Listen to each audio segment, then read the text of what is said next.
Hey guys, welcome back. It's Wednesday. You're sitting on the hashtag MagnaOnAir digital network. It's the Big Game Hunter show. Rory McMillan's in the studio today. Michael Flint.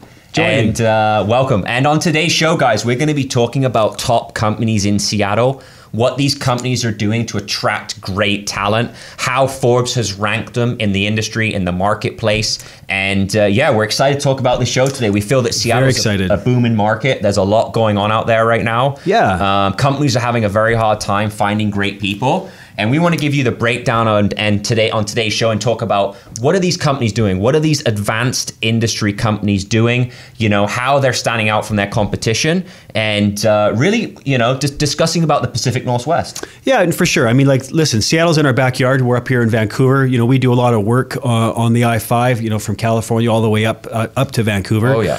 Depending on the industry that we're recruiting from, you know, there's a lot of talent going. It's going back and forth on both sides of the border, and the bottom line is, I think the workforce doesn't necessarily have the boundaries it used to in the past. Seattle, Washington, though, is ranked #1 by Forbes magazine as the city out of 150 U.S. cities that has the most jobs, the most advanced industry jobs or high-paying jobs. That is Seattle. In Seattle, yeah, okay. Absolutely in Seattle.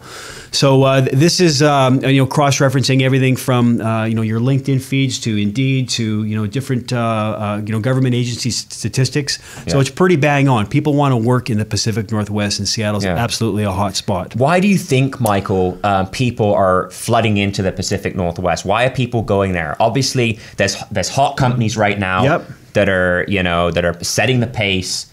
They're benchmarking their industries, benchmarking their companies, which we're going to talk about later in the show. But why do you think people, for one, want to go to Seattle when there's, you know, there's San Francisco, there's Silicon Valley, there's south of Market, you know, you got LA, you've got Vancouver, which is soon becoming a huge tech hub, tech market. People are coming here for work. Is it the salaries people going there? Why do you think people are going to? Well, I think you know, there's always more than one reason. The research that we looked into, you know, I guess in evaluating this piece and what we wanted to bring forward, you know, it comes down to location. You know, Seattle's in this kind of sweet spot between Vancouver, where you know, for example, the average medium home price in Vancouver is $1.4 million. Down the road to Seattle, in U.S. dollars, the average medium home price is around $1 million. Seattle's in that sweet spot. It's around $500,000. So affordable housing is part of that decision making, and by virtue of that, you know, companies can set up shop. They know they can attract talent, and people can improve their quality of life by just making that investment that we all make from a real estate perspective. You know, I think the Pacific Northwest as well, it has that balance of you know, that outdoors, you know, really clean air, you know, fresh water, where it's lakes, where it's oceans. The activities are a big motivating factor. So I think lifestyle really plays into it as well. And I think organizations are paying particular attention in I guess, giving their employees that balance that they're looking for, or at least a forum to communicate what it is they're looking for and why. Yeah, because there was a survey done here, Michael, what the top 100 companies, largest companies out there, 100 employees or more, what they're doing and how they scored in terms of why people want to work for these companies. So out of each one of these companies that we have benchmarked here, they were physically surveyed through their employee database, internal and external, on why people want to work for this companies. It's very interesting. A lot of different companies were benchmarked in different categories. You know, we know Amazon's out there, we know Microsoft's out there, we know Boeing's out there, you know, the big players, but we're talking about companies 100 plus people or more. These are companies that are disrupting, they're doing big things. We have #1 Zillow.com, ZILLO.com, scored highest in executive leadership. So obviously, you know, that company has a panel of executive leadership there that's driving the company forward, driving the business, you know, pushing the barrier. Yeah, and I think actually, in particular to that company, they're basically an online database that provides comprehensive information on real estate.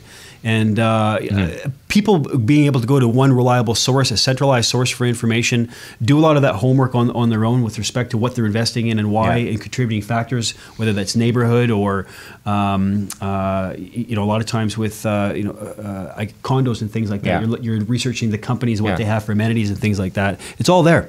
Yeah. So like I said, employee surveys, people are happy there because of the executive leadership. That's the number one framework they did. Second one is Smartsheet. Communication, they scored highest in communication. Smartsheet.com, and it's another one that's setting the pace, setting the benchmark, and that's due to communication. So what does that tell us about our industry, Michael? And when we work with people every single day, is people want to be in companies that have strong C-suite level leadership with effective communication. Absolutely. Right? You want to know the rules of engagement. How are you going to be measured? I think people nowadays, they want to know, what's going on in their organization. And the number one breakdown within any decision making in an organization tends to be communication. Yeah, absolutely. Then we have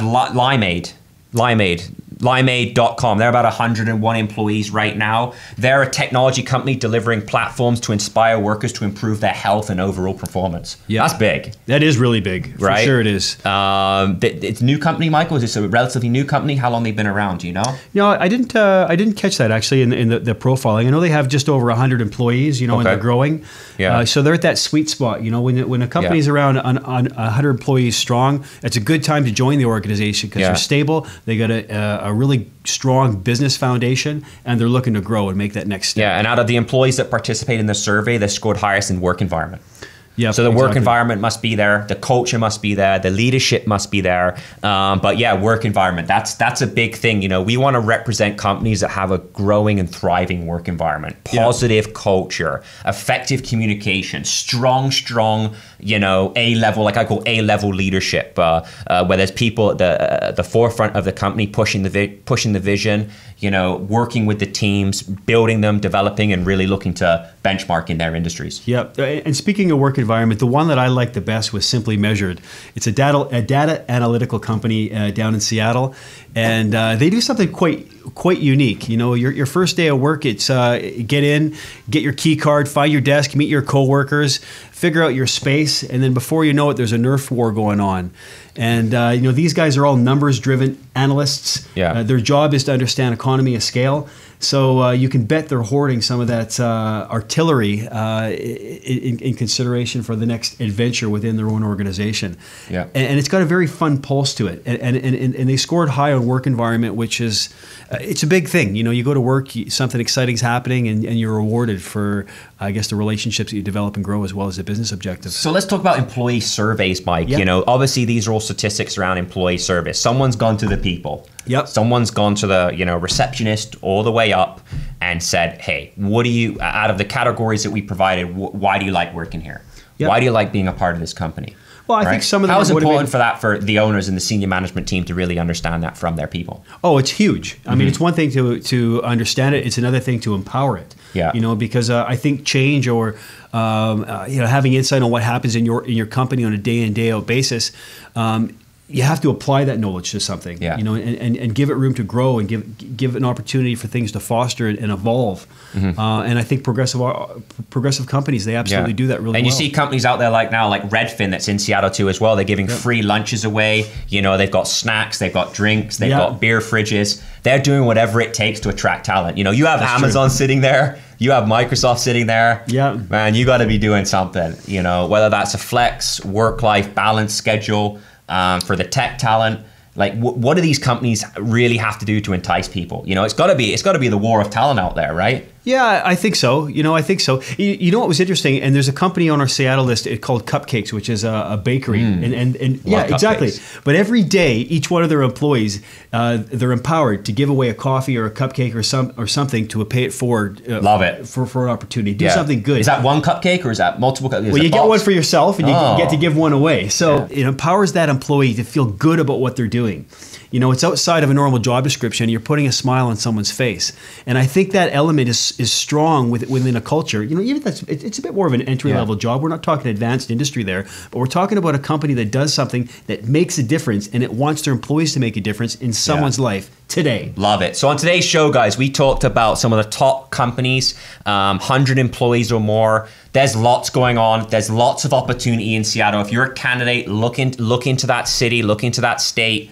And continue to focus on, not always about the product or the service. Look at the team that's driving that product or service. Yeah, it's like the intangible. It's all reflective here on how these companies. There's a reason these companies were benchmarked as a top 100. Yeah, absolutely. Right. It's the intangible element that's not on a job description. Yeah. It's the intrinsic value of why you would join an organization. Yeah. And the rewards that you would get outside of doing the job that you've been hired to do. Yeah, from technology companies to software companies to cupcake companies. There's a lot of opportunities out there. We love what you guys are doing. You're impacting. So we want to help our audience. We want to help our community get ahead. Seattle's a hot market. Due to Forbes, this is where the market's penetrating. This is where it's pushing. And thank you so much, guys, for being here. It's Big Game Hunters. It's Wednesday. Make sure you subscribe to our iTunes, to our network on YouTube, SoundCloud, Stitcher Radio. Our Instagram is absolutely blowing up. We're bringing you shows each and every week. Michael Flint, Rory McMillan.